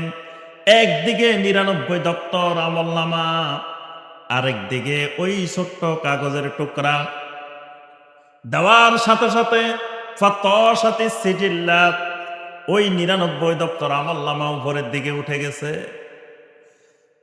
ওয়া সাকুলাতিল বাতাকা, ওই বেতাকাটা ছোট্ট কাগজের টুকরাটা নিচের দিকে নেমে গেছে। সুবহানাল্লাহ। মানে এটা এত ভারী, এটা নিচে নেমে গেছে, ওই 99 দপ্তর আমলনামা উপরে উঠে গেছে। সুবহানাল্লাহ। তাহলে 2 নম্বরে কিসের ওজন? আমল নামার ওজন। 3 নম্বরে আমলকারীর ওজন, আমলকারীর ওজন। তাহলে আমাদেরকেও মিজানে তোলা হবে, আমাদেরকে ওজন করা হবে। তাহলে আমাদের মধ্যে যারা মোটা স্বাস্থ্যবান, এদের ওজন বেশি হবে নাকি? জি, যেটা আমাদেরও ওজন হইব, তাহলে ওজন বাড়ানো দরকার নাকি? হ্যাঁ, ওজন বাড়াইলে লাভ বেশি না? এই ওজনটা হলে ইমানের ওজন। এই ওজন গোশতের ওজন, হাড্ডির ওজন না। এই ওজন হবে কিসের ওজন? ইমানের ওজন। আব্দুল্লাহ ইবনে মাসউদ রাদিয়াল্লাহু তাআলা আনহু, পায়ের নলাগুলো একেবারে চিকন চিকন, ওই দিক থেকে আসতেছে, সাহাবায়ে কেরাম দেখে হাসতেছেন, পায়ের নলাগুলো চিকন চিকন। নবী সাল্লাল্লাহু আলাইহি ওয়াসাল্লাম জিজ্ঞাসা করলেন, মিম্মা তাদহাকুন, কি ব্যাপার তোমরা হাসো কেন? সাহাবায়ে কেরাম বললেন, ফি দিক্কাতি সাকাইহি, আব্দুল্লাহ বিন মাসউদের ওই চিকন চিকন পায়ের নলা দেখে আমরা হাসতেছি। আল্লাহ রাসূল সাল্লাল্লাহু আলাইহি ওয়াসাল্লাম বললেন, লাহুমা আসকালু ফিল মিজানে মিন জাবালে উহুদিন। আব্দুল্লাহ ইবনে মাসউদের এই চিকন চিকন পায়ের সরু নলা দেখতেছ, এটা যখন কিয়ামতের ময়দানে মিজানের মধ্যে দেওয়া হবে, উহুদ পাহাড়ের চাইতেও এই পায়ের নলা দুটার ওজন বেশি হবে। সুবহানাল্লাহ। ছোট্ট চিকন সরু সরু পায়ের নলা, কিন্তু সেই পায়ের নলার ওজন হয়ে যাচ্ছে কিসের মতো? উহুদ পাহাড়ের চাইতেও ভারী। আল্লাহ। তার অর্থ হলো কি, আমাদের ওজনটা হবে ইমানের ওজন। ইমান যার যত বেশি, তার ওজন মিজানের মধ্যে বেশি। এবার মিজানের পরে কি হবে? মিজানের পরে কি বলেন? হাউস। কিয়ামতের ময়দানে একটা হাউস থাকবে, এটার নাম হাউজে কাউসার। আরো অনেক হাউস আছে, তার মধ্যে একটা হাউস হলো হাউজে কাউসার। যেই কাউসারটা আল্লাহ রাব্বুল আলামিন নবী সাল্লাল্লাহু আলাইহি ওয়াসাল্লামকে দিবেন। এটা আল্লাহ কাকে দিবেন? নবী সাল্লাল্লাহু আলাইহি ওয়াসাল্লাম। নবী সাল্লাল্লাহু আলাইহি ওয়াসাল্লাম ওই হাউজে কাউসারের সামনে দাঁড়িয়ে থাকবেন। উম্মতেরা দলে দলে কিয়ামতের ময়দানে ওই হাউজের দিকে যাবে। আল্লাহ রাসূল সাল্লাল্লাহু আলাইহি ওয়াসাল্লাম উম্মতকে দাঁড়িয়ে দাঁড়িয়ে হাউজে কাউসারের পানি পান করাইবেন। সবাই গিয়ে পানি খেতেছে। যে 1 গ্লাস পান করতে পারবে, জান্নাতে ঢোকা পর্যন্ত দ্বিতীয়বার আর পানির পিপাসা হবে না। সুবহানাল্লাহ। এমন সুস্বাদু পানি যেটা মানুষ জীবনে দেখে নাই, জীবনে শুনে নাই, জীবনে পান করে নাই, এরকম এক সুস্বাদু পানি। কিন্তু ফেরেশতারা কিছু মানুষকে আটকাই দিতেছে, যাইতে দিতেছে না, আটকাই দিছে, হাউজে কাউসারের দিকে যাইতে দেয় না। নবী সাল্লাল্লাহু আলাইহি ওয়াসাল্লাম দেখে, কিরে এদেরকে আটকাই দিল কেন? নবী সাল্লাল্লাহু আলাইহি ওয়াসাল্লাম বলেন, হাউলাই উম্মতি, হাউলাই উম্মতি, এদেরকে ছেড়ে দাও, এরা তো আমার উম্মত। ফেরেশতারা বললেন, আপনার উম্মত, কিন্তু এগুলা বড় আসামি। আপনার উম্মত ঠিক আছে, কিন্তু এগুলো আসামি উম্মত। কি আসামি? ওই ফেরেশতারা বলবেন, ইন্নাকা লা তাদরি মা আহদাসু বা'দাক, আপনি যেই দিন রেখে এসেছেন, এই মানুষগুলা ওই দিনের ভিতরে নতুন নতুন বেদাত সৃষ্টি করছে। এরা বেদাতি, এরা আহলুল বেদা, এরা আকীদার মধ্যে বেদাত বানাইছে, আমলের মধ্যে বেদাত বানাইছে, এরা বেদাত সৃষ্টি করছিল। এই কারণে এরা হাউজে কাউসার পাবে না। নবী সাল্লাল্লাহু আলাইহি ওয়াসাল্লাম যখন শুনবেন এরা বেদাত বানাইছে, আমার রেখে আসা দিনের মধ্যে নতুন নতুন বেদাত যোগ করছে, নবী সাল্লাল্লাহু আলাইহি ওয়াসাল্লাম এত রাগান্বিত হইবেন, নবী সাল্লাল্লাহু আলাইহি ওয়াসাল্লাম বলবেন, সোহকান সোহকান লিমান বাদদালা দীনি, যেই মানুষগুলো আমার দিনকে পরিবর্তন করছে, দূর হও এখান থেকে। হাউজে কাউসার তো দূরের কথা, এরা আমার চোখের সামনে দাঁড়াতে পারবে না। সোহকান মানে এদেরকে দূর করে দাও এখান থেকে। তাহলে বোঝা গেল হাউজে কাউসারের পানিও কিয়ামতের ময়দানে সবাই পাবে না। আল্লাহ পাক আমাদেরকে হাউজে কাউসারের পানি পান করার তৌফিক দান করুন। আরেকটা চ্যাপ্টার বলি, আমাদের এই আলোচনা শেষ, সেটা হলো সর্বশেষটা কি? হ্যাঁ, সর্বশেষটা মনে আছে? সিরাত। আল্লাহ রাব্বুল আলামিন জাহান্নামের উপর দিয়ে একটা সিরাত কায়েম করবেন, একটা সেতু কায়েম করবেন, একটা সেতু থাকবে, সিরাত থাকবে, যেটাকে আমরা পুল সিরাত বলি। এই সিরাতটা হলো কিয়ামতের ময়দানের সবচাইতে ভয়াবহ। এটা পার হইতে পারলে বাস কিয়ামতের ময়দানে পাস করে ফেলছে। এটা পার না হইতে পারলে তাহলে ফেল। এটাই সবচেয়ে গুরুতর, কারণ এটা সাধারণ সেতু না যে গাড়ি চালায় চলে যাবে, অথবা এটা যদি নদী হইতো জাহাজ চালাই লঞ্চে করে চলে যাওয়া যেত, অথবা যদি অন্যভাবে যাওয়ার রাস্তা থাকতো যাওয়া যেত, হাঁটি হইলে হাঁটি যাওয়া যেত। কিন্তু এটা এমন সরু যেটার উপর হাঁটা সম্ভব না। এটা এমন অবস্থা, এত লম্বা, এই পাশের থেকে তাকালে ওই পাশে দেখা যায় না, অন্ধকার। এই সেতুটাই সবচাইতে কিয়ামতের ময়দানের সবচাইতে ভয়াবহ। এই ব্যাপারে একটা ঘটনা বলি শুধু। মুতার যুদ্ধ ইসলামের ইতিহাসে একটা গুরুত্বপূর্ণ যুদ্ধের নাম হলো কি? মুতার যুদ্ধ, গাজওয়ায়ে মুতা। মুতার যুদ্ধে নবী সাল্লাল্লাহু আলাইহি ওয়াসাল্লাম 3 জন সেনাপতির নাম ঘোষণা করছেন। নবী সাল্লাল্লাহু আলাইহি ওয়াসাল্লাম নিজে যান নাই, 3 জন সাহাবীকে সেনাপতি ঘোষণা করছেন। 1 নম্বরে যায়েদ ইবনে হারেসা রাদিয়াল্লাহু তাআলা আনহু, 2 নম্বরে জাফর ইবনে আবি তালেব রাদিয়াল্লাহু তাআলা আনহু, 3 নম্বরে আব্দুল্লাহ বিন রাওয়াহা রাদিয়াল্লাহু তাআলা আনহু। 3 জন। নবী সাল্লাল্লাহু আলাইহি ওয়াসাল্লাম প্রত্যেক জিহাদে একজনের নাম ঘোষণা করেন, এখানে 3 জনের নাম ঘোষণা করছেন। একজন ইহুদি দৌড়ায় এসে বলতেছে, আল্লাহর নবীরা যদি 3 জনের নাম বলি দে, আমি বলতেছি 3 জনেই তোমরা এই জিহাদের মধ্যে শহীদ হয়ে যাইবা। কারণ আল্লাহর নবীরা যাদের নাম বলি দে তারা আর ফিরে আসে না, শহীদ হয়ে যায়। তাই তারা জেনে গেছে তারা শাহাদাত বরণ করে। এখন মুতার দিকে সবাই রওনা দিছেন। জাফর ইবনে আবু তালেব, তারপরে যায়েদ ইবনে হারেসা, সবাই রওনা দিছেন। আব্দুল্লাহ বিন রাওয়াহা রাদিয়াল্লাহু তাআলা সজোরে চিৎকার করে করে কাঁদতেছে। সবাই এসে জিজ্ঞাসা করে, কি ব্যাপার আব্দুল্লাহ বিন রাওয়াহা, তুমি কি শহীদ হয়ে যাইবা, মারা যাইবা, এই ভয়ে তুমি কান্দো নাকি? আব্দুল্লাহ বিন রাওয়াহা রাদিয়াল্লাহু তাআলা বলেন, বাইরে ইসলাম গ্রহণ করেছি শাহাদাতের জন্য। শাহাদাত তো আমার তামান্না, শাহাদাত তো আমার আকাঙ্ক্ষা। আমি তো প্রতিদিন দোয়া করি আল্লাহ যেন আমার শাহাদাতের মৃত্যু দে। আমি তো শাহাদাতের জন্য লাফাই লাফাই মুতার দিকে যাচ্ছি, ওইটার আমার কোনো ভয় নাই। কিন্তু আমি যখন রওনা দিছি আমার একটা আয়াতের কথা মনে পড়ে গেছে। আল্লাহ রাব্বুল আলামিন সূরা মারইয়ামের 71-72 নম্বর আয়াতে আল্লাহ পাক বলছেন, ওয়া ইম মিনকুম ইল্লা ওয়ারিদুহা কানা আলা রাব্বিকা হাতমাম মাকদিয়া। আল্লাহ বলেন, আমি এমন একটা সেতু বানিয়ে রেখেছি, যেই সেতু দিয়ে তোমাদের সবাইকে অতিক্রম করা লাগবে। এই সেতু অতিক্রম করা ছাড়া কেউ জান্নাতে যাওয়ার সুযোগ নেই। আমি আব্দুল্লাহ বিন রাওয়াহা চিন্তা করতেছি, ওই সেতুটা আমি কেমনে পার হবো, এটা পার হইতে পারবো কিনা। আল্লাহু আকবার। ওই আশঙ্কায়, ওই চিন্তা আমি কাঁদতেছি। অর্থাৎ কিয়ামতের ময়দানে সবচেয়ে ভয়াবহ হইল এই সেতু। এটা পার হইতে পারলে পাস। তো এটা পার হইবেন কেমনে? এটা পার হইতে হলে নূর লাগবে। নূর কি লাগবে? নূর। নূরটা কি? নূর আসবে ইমানের মাধ্যমে।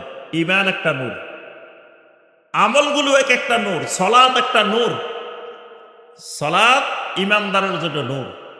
এখন যার ইমান ঠিক আছে, যার সলাত ঠিক আছে, তখন জান্নাতের দিক থেকে একটা নূর এগিয়ে আসবে, আর তার চেহারা থেকে, তার এই অঙ্গ প্রত্যঙ্গগুলো থেকে নূর বের হবে, নূর চমকাতে থাকবে। ঘোররাম মুহাজ্জালিন মিন আসারিল ওযু, ওযুর অঙ্গগুলো থেকে ঘোররাম মুহাজ্জালিন, শুভ্র নূর বিকশিত হতে থাকবে। এই দুই নূর আসি যখন একসাথে মিলিত হবে, এই বিদ্যুৎ চমকের মতো পার হয়ে যাবে। সুবহানাল্লাহ। এখন নামাজে নাই, অজুয়ে নাই, তো নূর আসবো কোথা থেকে? ওখানে যে দাঁড়িয়ে থাকবেন, নূরের কোনো খবর নেই। আর ব্রিজও পার হওয়া, ওই সিরাত আর পার হওয়া যাবে না।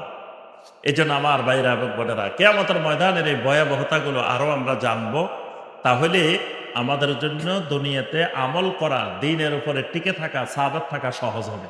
আল্লাহ পাক আমাদেরকে কিয়ামতের ময়দানের এই ভয়াবহতাগুলো থেকে রক্ষা করুন। এর সাথে আরো আছে, আল্লাহ পাক কাদেরকে রক্ষা করবেন এই ভয়াবহতা থেকে। 7 শ্রেণীর মানুষ আছে যাদেরকে আল্লাহ পাক আরশে আজিমের ছায়ার ব্যবস্থা করবেন, সেখানে তারা থাকবেন। কারা কারা সেটার আবার বিস্তারিত আলোচনা, আমরা আর ওইদিকে যাচ্ছি না। আমরা ভয়াবহতা ব্যাপারে একটু জানলাম। এবার আসেন আমরা বেদাতের ব্যাপারে একটু আলোচনা করে তারপর আমরা সংক্ষেপে কিছু প্রশ্নোত্তরের দিকে যাব ইনশাআল্লাহ। প্রথম বেদাত।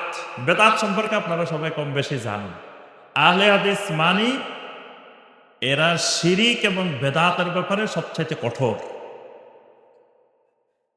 আল্লাহর জমিনে শিরক এবং বেদাতের ব্যাপারে সবচাইতে কঠোর যারা, তারাই হলো আহলে হাদিস। কি ঠিক কিনা কথা? এই কারণে আহলে হাদিসদের কাছে বেদাতটা সুপরিচিত। আহলে হাদিসেরা বেদাত সম্পর্কে যতটুকু জানে, অন্যরা বেদাত সম্পর্কে ততটুকু জানে। অন্যরা বেদাত সম্পর্কে জানলেও শেষে বলে যে এটা বেদাতে হাসানা। কয়টা বেদাত হলে অসুবিধা নাই, এটা কিন্তু সুন্দর বেদাত। কিন্তু আহলে হাদিসদের কাছে বেদাতে হাসানা বলতে কিছু নাই। আছে? নাই। আহলে হাদিসরা নবী সাল্লাল্লাহু আলাইহি সাল্লামের ওই কথায় বিশ্বাসী যে কুল্লু বেদাতিন দলালা, যত বেদাত আছে সব গোমরাহি, সব দলালা। সেটা হাসানা হইলেও দলালা, সাইয়্যিয়া হইলেও সেটা দলালা, সবগুলাই দলালা। তাহলে বেদাত কাকে বলে? প্রথমে আমরা সংক্ষেপে একটু বলি বেদাত কাকে বলে। বেদাত হলো হিয়া কুল্লু মা উহদিসা ফিদ্দীন মিম্মা লা আসলা লাহু ফিশ শারঈ। এটা হলো একেবারে সংক্ষিপ্ত সংজ্ঞা বেদাতের। বেদাত বলা হয় এমন জিনিস যেটা সৃষ্টি হয় ফিদ্দীন। কিসের মধ্যে সৃষ্টি হয়? দ্বীনের মধ্যে, দ্বীনের ভিতরে। দ্বীনের ভিতরে মানে, দ্বীনের ভিতরে মানে কি? ইমানের ভিতরে, আমলের ভিতরে। দ্বীন মানে ইমান যোগ আমল। ইমান যোগ আমল সমান সমান কি? দ্বীন। এই জন্য দ্বীনের ভিতরে মানে ইমানের মধ্যেও সৃষ্টি হতে পারে, আমলের মধ্যেও এটা সৃষ্টি হতে পারে। তবে দ্বীনের জন্য হলে এটা বেদাত হয় না। এই প্রথমে এটা ক্লিয়ার হতে হবে। বেদাতটা হয় দ্বীনের ভিতরে, দ্বীনের জন্য হইলে সেটা বেদাত হয় না। যেমন ধরেন এই মাইক, এটা দ্বীন না, এটা আমল না, এটা ইবাদত না। এটা হলো ইবাদতের উপকরণ, আমলের উপকরণ। তারপরে আমরা মসজিদে এসি লাগাই, ফ্যান লাগাই, টাইলস লাগাই, তারপরে আমরা আলিয়া মাদ্রাসা, কওমি মাদ্রাসা, অমুক মাদ্রাসা, বিভিন্ন মাদ্রাসা বানাই, তারপরে আমরা বিমানে করে হজে যাই, এরকম করি না? তো এগুলো তো রাসূলের সময় সাহাবায়ে কেরামের সময় ছিল না, কিন্তু তারপরেও এগুলো বেদাত হয় না। কারণ কি? এগুলো দ্বীনের ভিতরে না, এগুলো দ্বীনের জন্য, এবাদতের জন্য, এবাদতের উপকরণ। সুতরাং এগুলোর সাথে বেদাতের কোনো সম্পর্ক নাই। বেদাতের সম্পর্কটা হলো দ্বীনের ভিতরে। এখন দ্বীনের ভিতরে কি হলে বেদাত হয়? উহদিসা মানে এহদাস, এহদাসটাই বেদাত। এহদাস মানে কি? নতুন সৃষ্টি, নতুন বানানো। নতুন আর পুরাতন সংজ্ঞা কেমনে বুঝবো কোনটা নতুন কোনটা পুরাতন? নবী সাল্লাল্লাহু আলাইহি ওয়াসাল্লাম এবং সাহাবায়ে কেরাম যেই আমল করেছেন, যেই ইবাদত করেছেন, যেই পদ্ধতিতে করেছেন, যেভাবে করেছেন, এটা হলো পুরাতন। এর পরবর্তীতে যদি এর মধ্যে কোনো কিছু সংযোজন বিয়োজন হয়, এটার নাম এহদাস, এটা নতুন। এটা হলো কি? নতুন। তাহলে নতুন সৃষ্টি হইলে তখন এটার নাম কি হয়? বেদাত। আচ্ছা, এখন আরো আসেন, নতুনটা কেমনে সৃষ্টি হয়? নতুনটা কয়েকটা পদ্ধতিতে সৃষ্টি হয়। একটা হলো এমন একটা এবাদত বানাইছেন যেটা আগাগোড়াই নতুন। এবাদতটা কি? একবারে নতুন, মানে নতুন মডেলের, যেটার পুরাতন কোনো মডেলে নাই। নবী সাল্লাল্লাহু আলাইহি ওয়াসাল্লামের যুগে নাই, সাহাবায়ে কেরামের সময় নাই, তাবেঈনদের সময় নাই, তাবেঈনদের মধ্যে নাই, একেবারে নতুন মডেলের ইবাদত। এরকম একটা ইবাদতের নাম বলেন তো দেখি। যে ঈদে মিলাদুন নবী সাল্লাল্লাহু আলাইহি ওয়াসাল্লাম, যে এটা নতুন মডেলের ইবাদত, নতুন বানানো, একেবারে নতুন, যেটার কোনো নমুনাই নবী সাল্লাল্লাহু আলাইহি ওয়াসাল্লামের যুগে, সাহাবীদের যুগে, তাবেঈদের যুগে, তাবেঈদের যুগে ছিলই না। এটা পুরাটাই বেদাত, মানে পুরা ইবাদতটাই নতুন বানানো। আবার কিছু আছে পুরাতন মডেল, এবাদত পুরানা, কিন্তু এবাদতের আগে কিছু যুক্ত করা, পরে কিছু যুক্ত করা হয়েছে। মানে এবাদতটা পুরানা, কিন্তু এবাদতের মধ্যে হয় আগে অথবা পরে অথবা ভিতরে কিছু বৃদ্ধি করা অথবা কিছু কমায় দেওয়া, দোনোটাই বেদাত, দোনোটাই নতুন সৃষ্টি। আচ্ছা, এবার আসেন যোগ করা, আগে যোগ করা, আগে বাড়ানো, এরকম উদাহরণ বলেন তো একটা দুটা। আপনারা দেখি বেদাত ছিলেন কিনা। ধরেন আপনার আগে যোগ করা, যেমন আজান, আজান হইতেছে, আজানের আগে আপনাদের এদিকে শুনছেন কিনা জানি না, বাংলাদেশের অনেক এলাকায় আজান দেওয়ার আগে বলে আসসালাতু ওয়াসসালামু আলাইকা ইয়া রাসূলুল্লাহ, আসসালাতু ওয়াসসালামু আলাইকা ইয়া হাবিবাল্লাহ। এরকম আপনাদের এদিকে শুনছেন কোনোদিন? শুনেন না, আলহামদুলিল্লাহ। তাহলে এই বেদাত আপনাদের এদিকে নাই। চট্টগ্রাম, তারপরে সিলেট, ব্রাহ্মণবাড়িয়া, কুমিল্লা, হবিগঞ্জ, এসব এলাকায় যাবেন, দেখবেন তো মসজিদে মসজিদে আজানের আগে দরুদ পড়তেছে। তাহলে এই যে আগে বাড়ানো, এটা আগে বাড়ানোর বেদাত। অজু করতে গেছে, অজুর আগে অজুর নিয়ত, অজুর নিয়ত পারেন আপনারা? যে নামাইতুল মুসাল্লি, অজুর নিয়ত কিন্তু খুব কঠিন। আমরা মুখস্থ করছি ছোটবেলায়, নাওয়াইতুয়ান আতাওয়াজ্জা লিরাফিল হাদাসে ওয়াস্তিবাহাতান লিসসালাতে ওয়া তাকাররুবান ইলাল্লাহি তাআলা। কঠিন নিয়ত। এখন এই যে আগে বানানো হয়েছে, অজুর আগে নিয়ত, এটা কি বানানো হয়েছে, এটা এহদাস, এটা নতুন সৃষ্টি।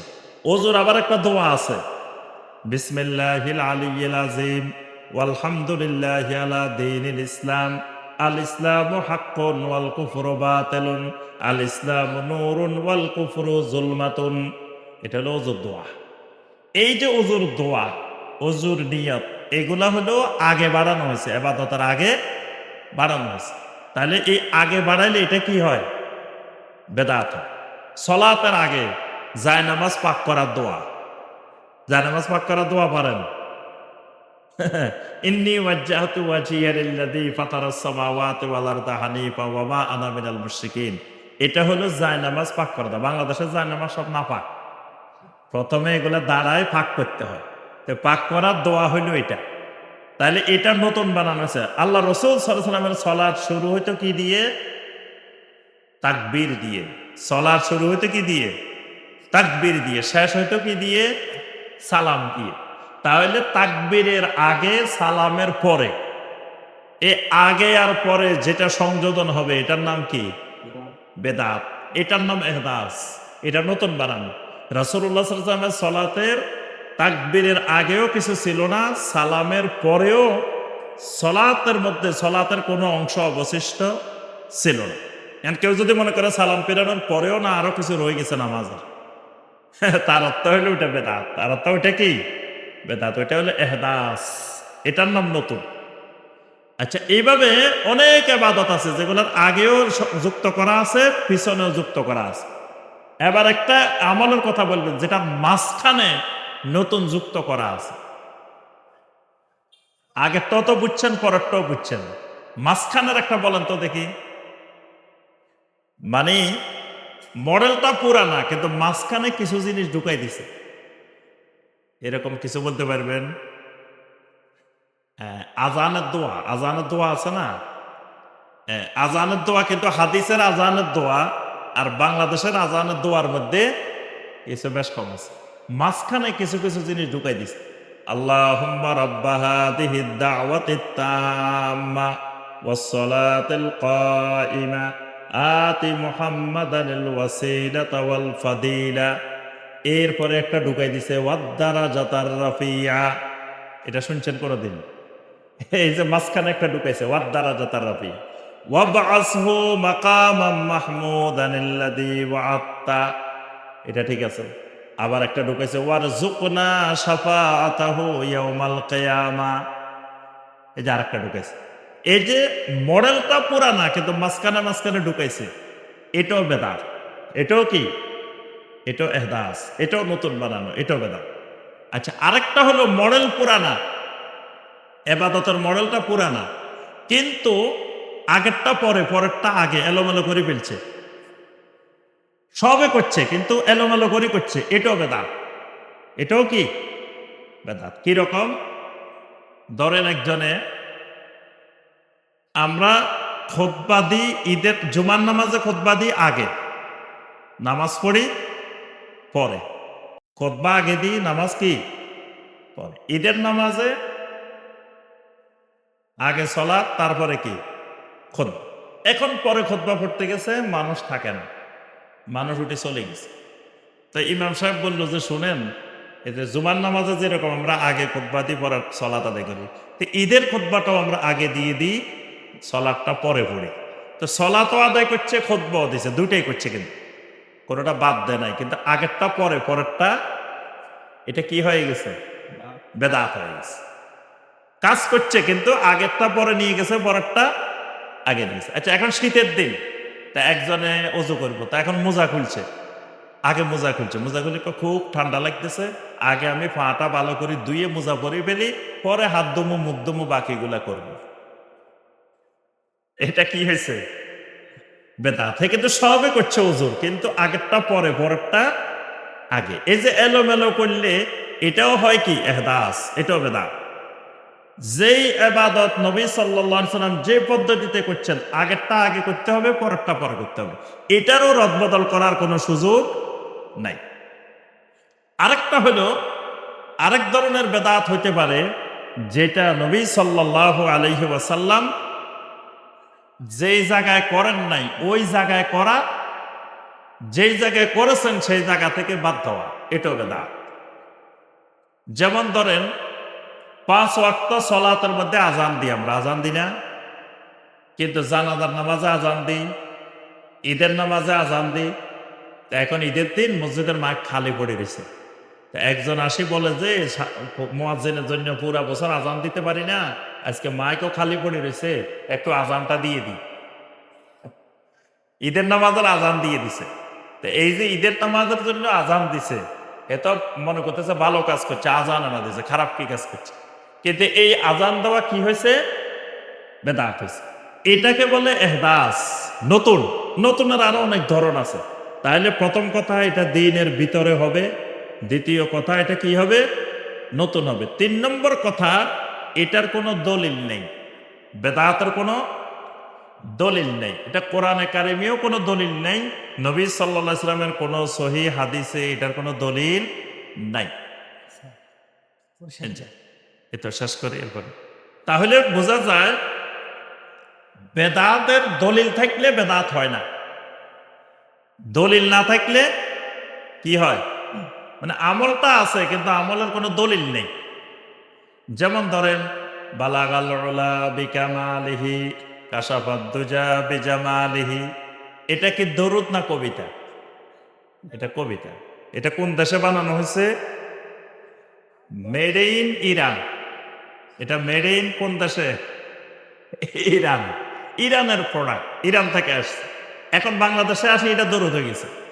বাংলাদেশে এসে এটার দরুদ হওয়ার পিছনে কোনো দলিল নেই, এই জন্য এটা বেদাত। এটা কি দলিল থাকলে বেদাত না। তাহলে এখানে একটা সূক্ষ্ম জিনিস মনে রাখতে হবে, যিনি বলবেন এটা বেদাত, ওনাকে কোনো দলিল দেওয়া লাগবে না। দলিল নাই, উনি দিব কোথা থেকে? যিনি বলবেন এটা করা সুন্নত, দলিল দিবেন তিনি।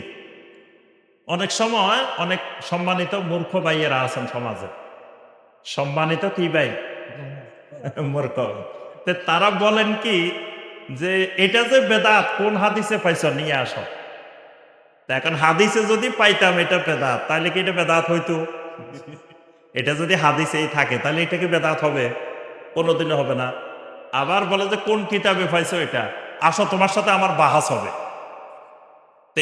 এটা তো বাহাসের বিষয় না, কারণ আমি বলতেছি এটা দলিলে নাই, তা আপনি আমার সাথে কি বাহাস করবেন?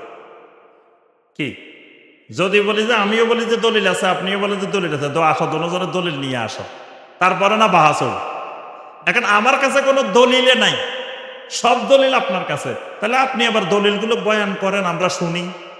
কি একবার আমার কাছে একজন বাহাস করতে আসে, এক দেওবন্দি আলেম এসে বলতেছে যে বাহাস করবো আমার সাথে। তা আমি বললাম যে সুন্দর কথা, তাহলে আমার সাথে কি নিয়ে বাহাস করবেন? কয় এটা নিয়ে। তা আমি বললাম যে আসলে তো এই আমলগুলো যেগুলো আমরা বাংলাদেশে দেখতেছেন করতেছি, এগুলার গোড়া তো হলো মদিনা মুনাওয়ারায়। তা আপনি আমার সাথে বাহাস করলেন, করার পরে ধরেন আপনি জিতে গেছেন, আমি হারিয়ে গেছি। আচ্ছা, আমি হারিয়ে গেলে আহলে হাদিসেরা কি আমি হারার কারণে সব এই আমল বন্ধ করে দিবে? একজনও বন্ধ করবে না। আমি আপনার সাথে বাহাস করে হারিয়ে গেলাম, হারিয়ে যাওয়ার পরে আমল তো সবাই করবো, আমার কথা কয়জনে শুনবো? তার থেকে আপনি একটা কাজ করতে পারেন। ওনারা আমি বললাম যে আপনার একটা সুন্দর পরামর্শ দিই, আপনি কিতাবাদি সব নিয়ে মদিনা চলে যান। হ্যাঁ, কোথায় চলে যাবেন? মদিনা চলে যান। মদিনা যায়, মসজিদে নববীতে যায়, বাহাসের ডাক দেন যে আমি বাংলাদেশ থেকে মুফতি আসছি, আপনারা যে আমল করতেছেন এগুলা ভুল, এগুলা কোরআন হাদিসে নাই। মদিনা ইউনিভার্সিটির জামিয়া ইসলামিয়ার কারা কারা আছেন, আসেন আমার সাথে বাহাস করতে। সেখানে আপনি বাহাসের ডাক দেন, মদিনার উস্তাদদের লগে বাহাস করেন। করার পরে মদিনার উস্তাদরা যদি হারিয়ে যায়, তো তারা বলবো যে আসলে আমরা এতদিন বুঝতে পারি নাই, বাংলাদেশের মুফতি সাহেবেরা আমাদেরকে বুঝাই দিছে, তো আসলে আমাদের ভুল হয়ে গেছে। এটা যখন বলবে মদিনার ওলামায়ে কেরাম, তখন দেখবে যে অটোমেটিক বাংলাদেশে আমল এগুলো বন্ধ হয়ে যাবে। তো তাহলে আপনি এখানে আমার পিছনে শ্রম না দিয়ে, এত কষ্ট না করি, আপনি ওখানে চলে গেলে তো অল্প সময় কাজ হবে। আর আপনি যেদিন যাইবেন আমাদেরকে একটু জানাই যাইয়েন, আমরাও একটু যাবো দেখার জন্য। আমি বললাম যে বাহাস যে হবে, আমরা একটু দেখতে যাবো, শ্রোতা হিসাবে, দর্শক হিসাবে যাবো, আমরা নিজেদের খরচে বিমান ভাড়া দিয়ে যাবো, কোনো অসুবিধা নাই। তবে আপনি একটু জানাই যাবেন কোন দিন যাইবেন। তাহলে আমি যে কথাটা বলতেছিলাম, তাহলে বাহাস হয় কখন? বাহাস হয় দুইজনের কাছে দলিল আছে, কারটা সঠিক এটা জানার জন্য তো বাহাস। এখন আমি বলতেছি যে বাইরে আমার কাছে একটা দলিলও নাই, আপনি বলতেছেন সব দলিল কার কাছে? আপনার কাছে। তা আমাদের দুইজনের মধ্যে কি বাহাস হইতে পারে? তাহলে এখানে কি হবে? এখানে হলো আপনার কাছে যেহেতু দলিল আছে, আপনি দলিল এগুলো বয়ান করেন, আমরা শুনি সবাই, বাহাস হবে না। এই বাহাস এখানে আর এক মূর্খতা। বেদাত নিয়ে কোনো বাহাস হয় না, কারণ বেদাত তো এক পক্ষের কাছে দলিলে নাই। আমার কথা কি বুঝাইতে পারছি? ধরেন আপনার এই যে এখানে এই সুন্দর একটা বাড়ি, বিল্ডিং বাড়ি, তা আমি আপনাদেরকে ঘোষণা দিলাম, ভাইয়েরা শুনেন, এই যে বাড়ি এটা দেখতেছেন, বাড়ি এটা কিন্তু আমার না। তা আপনারা কইলেন যে সাহেব সুন্দর কথা, বাড়ি এটা যে আপনার না, কোন কবলায়, কোন দলিলে, কোন খতিয়ানে আপনি বাড়ি এটার মালিক না, ওই দলিল খতিয়ান দেখাই যান। আপনার কাছে যা কবলা আছে, খতিয়ান আছে, দলিল আছে, এগুলো একটু দেখান যে আপনি যে বাড়ি এটার মালিক না, এটা কেমনে পাইলেন? আচ্ছা, আমার কাছে কিছু আছে, দলিলও নাই, কবলাও নাই, খতিয়ানও নাই, কিচ্ছু নাই, এই জন্য তো আমি বাড়ি এটার মালিক না। তা আমি দেখাবো কোথা থেকে? এখন যিনি ওই বাড়ির মালিক উনি না দেখাইবে, ওনার কাছে না সব আছে। তাহলে বুঝতে হবে যে বেদাতের কোনো দলিল থাকে না। বেদাতের কি থাকে না? দলিল থাকে না। জোর করি বেদাতিরা দলিল পান। মানে বেদাতের বৈশিষ্ট্য হইলো আগে বেদাত করে ফেলায়, পরে এবার এটার সপক্ষে কিছু আয়াত হাদিস নিয়ে আসে, যেটার সাথে এই বিষয়ের সাথে কোনো সম্পর্কই থাকে না। ধরেন একজনে, আমি সরাসরি বলি, এক জায়গায় আমি গেছি, আমারে বলতেছে যে ফরজ নামাজের পরে সম্মিলিত মোনাজাতের কথা বলছে। তাই আমি বললাম যে ঠিক আছে, আমার কাছে তো এই ব্যাপারে কোনো দলিল প্রমাণ নাই, সুতরাং বাহাসও হবে না, কিচ্ছু হবে না, কারণ আমার কাছে কিচ্ছু নাই। তাহলে আমি বাহাস করবো কি দিয়ে? কারণ আমি এই পর্যন্ত একটা হাদিসও পাই নাই যে নবী সাল্লাল্লাহু আলাইহি ওয়াসাল্লাম সালাম ফেরানোর পরে সমস্ত সাহাবায়ে কেরামদেরকে নিয়ে হাত তুলছে, দোয়া করছে সম্মিলিতভাবে, এরকম কোনো হাদিস এই পর্যন্ত পাইও নেই, শুনিও নেই। তো তাহলে আপনার যেহেতু দলিল আছে, আপনি দলিলগুলো শুনান, আমরা শুনি বসে বসে।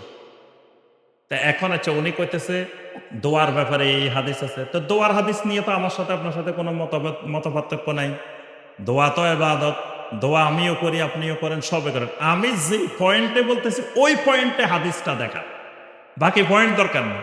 তো উনি 3 জায়গার 3টা আনি এখানে মিলাইছে, 3 জায়গার 3টা আনছে। দোয়ার ফজিলত আনছে, তারপরে দোয়ার মধ্যে মাঝে মাঝে হাত তোলা, নবী সাল্লাল্লাহু আলাইহি ওয়াসাল্লাম বৃষ্টির দোয়া করছে, হাত তুলছে। তারপরে আপনার ফরজ নামাজের পরে দোয়া কবুল হয়। তো 3ও মাসালায় তো আপনার সাথে আমার সাথে কোনো দ্বিমত নাই, কিন্তু আপনি 3 জায়গার 3টা না, এক জায়গারটা নিয়ে আসেন খালি, যে পয়েন্টের কথা ওই পয়েন্টে নিয়ে আসেন। কিন্তু একদিন দেখি কি, আমাদের দেশের একটা পীর আছে, আপনারা সবাই ছিলেন, ডক্টর এনায়েতুল্লাহ আব্বাসী, শোনেন না? হ্যাঁ। তো দেখি কি ফেসবুকে একবারে এমন বকা বকতেছে কারে, শাইখ আহমদুল্লাহকে, যে এই মৌলবী কিচ্ছু জানে না, এই মৌলবী পুরা মূর্খ, এই মৌলবী কইছে ফরজ নামাজের পরে সম্মিলিত মুনাজাত নাই। আচ্ছা, উনি এবার চ্যালেঞ্জ দিতেছে, যে মৌলবীরে চ্যালেঞ্জ দিতেছে যে আমার ছাত্রদের সাথে আসি বসো, তোমার এত টাকা দেওয়া হবে। আমি কইতো আজকে এক বড় শাইখ পাইছি, যেহেতু উনি কইতেছে মুনাজাতে দলিল আছে, তো শুনি মনোযোগ দিয়ে ওনার কি কি দলিল আছে। তো পরে দেখলাম যে দলিল উনি দিছে 3 জায়গার 3 দলিল। মানে পরে বুঝলাম যে উনি হলো দুনিয়ার মানে জাহেলের সেরা জাহেল। ওই উনারে আহমদুল্লাহ সাহেবের যা গালি দিছে সবগুলো উনার উপরে প্রযোজ্য, কারণ উনি যে পয়েন্টে কথা বলতেছে ওই পয়েন্টের একটা দলিলও দেয় নাই। দলিল ওই 3 জায়গার 3 দলিল, ওই দোয়ার ফজিলতের দলিল, ফরজ নামাজের পরে দোয়া কবুলের দলিল, আর নবী সাল্লাল্লাহু আলাইহি ওয়াসাল্লাম মাঝে মাঝে হাত তুলছেন এটার দলিল। তো এটাতে 3 জায়গার 3 দলিল। এই জন্য বেদাতের ব্যাপারে একটা কথা বলছি, নবী সাল্লাল্লাহু আলাইহি সাল্লাম যেই জায়গায় যেটা করছেন ওই জায়গায় এটা সুন্নাত, যেই জায়গায় করেন নাই ওই জায়গায় করলে এটা বেদাত হয়। নবী সাল্লাল্লাহু আলাইহি সাল্লাম বৃষ্টির জন্য খুতবার মধ্যে হাত তুলছেন না? আপনিও মিম্বরে বৃষ্টির জন্য হাত তুলে দোয়া করেন, বিতিরে হাত তুলে দোয়া করেন, এটা কি হবে? সুন্নত হবে। এখন নবী সাল্লাল্লাহু আলাইহি সাল্লাম তো বাথরুমে যাওয়ার আগেও দোয়া পড়ছেন না? কে নবী সাল্লাল্লাহু আলাইহি সাল্লাম বাথরুমে যাওয়ার আগে দোয়া পড়ছেন না? আবার ওইটা দোয়া কবুলেরও মুহূর্ত, কিন্তু মানুষ যখন বিপদে থাকে তখন দোয়া কবুল হয়, ওইটা মানুষের বিপদের মুহূর্ত। কি বাথরুমে যাওয়ার আগের মুহূর্তটা বিপদের মুহূর্ত না?